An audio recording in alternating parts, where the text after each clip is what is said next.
Assalamualaikum warahmatullahi wabarakatuh. Morning students, how are you today? I hope you are fine. Okay, before we start our study today, let's pray together. Bismillahirrahmanirrahim. Rabbi zidni ilma warzuqni fahma. Amin. Teman-teman, hari ini kita akan belajar tema 9, subtema 1, muatan pelajaran IPS. Setelah mempelajari pelajaran hari ini, Pak Guru harap kalian dapat mengetahui letak astronomis suatu wilayah dan dapat mengidentifikasi kenampakan alam Indonesia.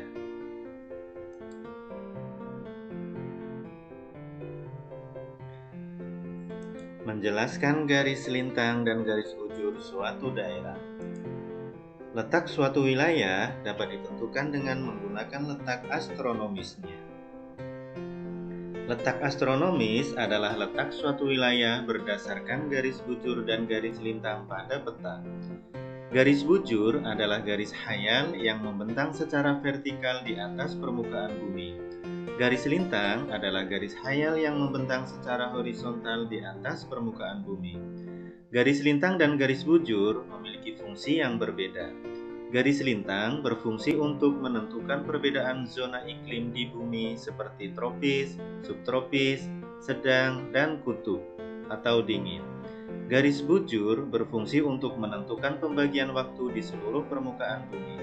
Setiap jarak 15 derajat ke arah bujur timur atau barat akan menunjukkan selisih waktu sebanyak 1 jam atau 60 menit. Inilah garis lintang dan garis bujur yang ada di dalam peta.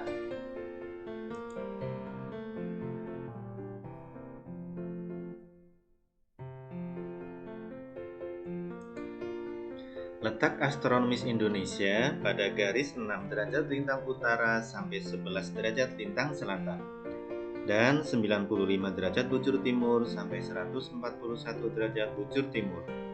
Indonesia merupakan salah satu negara yang dilalui oleh garis khatulistiwa. Garis khatulistiwa atau ekuator adalah garis khayal yang membagi bumi menjadi dua belahan, yaitu bumi bagian utara dan selatan. Garis khatulistiwa bertepatan dengan garis lintang 0 derajat. Wilayah yang dilalui atau berdekatan dengan garis khatulistiwa seperti Indonesia beriklim tropis dan hanya memiliki 2 musim saja, yaitu musim hujan dan musim kemarau. Wilayah tropis mendapat sinar matahari sepanjang tahun, sehingga dapat selalu ditanami tumbuhan. Kondisi lingkungan seperti inilah yang sangat baik untuk kehidupan berbagai jenis makhluk hidup. Kenampakan alam Indonesia. Wilayah Indonesia terdiri dari kenampakan alam yang beragam. Kenampakan alam adalah segala hasil peristiwa alam yang tampak di permukaan bumi. Kenampakan alam tersebar di wilayah perairan dan juga wilayah daratan. Contoh kenampakan alam di wilayah perairan adalah sebagai berikut. Laut. Laut adalah kumpulan air asin yang memisahkan daratan yang satu dengan lainnya. Pulau-pulau di Indonesia dikelilingi oleh laut yang luas. Terdapat juga laut sempit di antara dua pulau yang disebut dengan selat. Misalnya, Selat Sunda yang berada di antara Pulau Jawa dan Pulau Sumatera. Laut dimanfaatkan oleh manusia sebagai tempat mencari ikan, olahraga air, serta sarana transportasi antar pulau. Sungai. Sungai adalah aliran air yang panjang dan besar yang berada di daratan. Aliran sungai mengalir dari hulu atau pegunungan ke hilir atau muara. Sungai biasanya dimanfaatkan sebagai irigasi lahan pertanian, pertambakan, dan sarana olahraga air. Danau.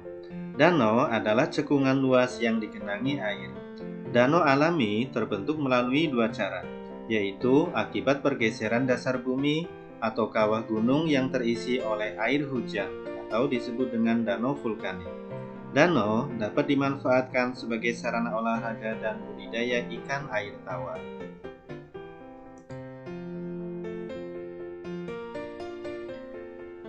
Inilah beberapa contoh gambar kenampakan alam wilayah perairan di Indonesia. Contoh penampakan alam di wilayah dataran adalah sebagai berikut. Yang pertama adalah dataran tinggi. Dataran tinggi adalah daratan luas yang memiliki ketinggian 200-600 meter di atas permukaan laut. Dataran tinggi biasanya memiliki udara yang sejuk sehingga dimanfaatkan sebagai tempat peristirahatan dan tempat wisata. Selain itu, dataran tinggi juga dimanfaatkan untuk kegiatan perkebunan teh. Kedua, dataran rendah. Dataran rendah adalah hamparan tanah luas yang memiliki ketinggian 0-200 meter di atas permukaan laut. Dataran rendah memiliki ketinggian yang merata sehingga memudahkan masyarakat untuk beraktivitas. Oleh sebab itu, dataran rendah biasanya dimanfaatkan sebagai pusat kegiatan masyarakat. Dataran rendah juga dimanfaatkan sebagai lahan pertanian, perkebunan, dan perindustrian. Yang ketiga adalah pantai. Pantai adalah dataran yang berbatasan langsung dengan lautan. Pantai memiliki tanah yang landai dan berupa pasir. Akan tetapi, ada juga pantai yang berupa tebing terjal dan jurang. Indonesia memiliki banyak wilayah pantai karena merupakan negara kepulauan. Pantai biasanya dimanfaatkan sebagai objek wisata, tambak garam, pemukiman nelayan, atau pelabuhan.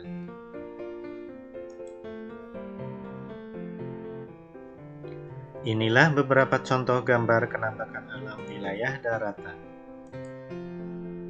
Nah, tugas kalian adalah mengerjakan buku pena halaman 119 muatan IPS. Silahkan kalian kerjakan di buku tulis dan ditulis dengan rapi, lalu disetorkan ke Bapak Ibu Guru. Oke teman-teman, demikian tadi pembelajaran kita untuk hari ini. Mudah-mudahan kalian bisa mempelajarinya dengan baik. Jangan lupa untuk mengumpulkan tugas tepat waktu dan tetap menjaga kesehatan. Oke, now let's close our lesson today by reciting hamdalah together. Alhamdulillahi Rabbil Alamin. Subhanakallahumma wa bihamdika asyhadu an la ilaha illa anta astaghfiruka wa atubu ilaik. Wassalamualaikum warahmatullahi wabarakatuh.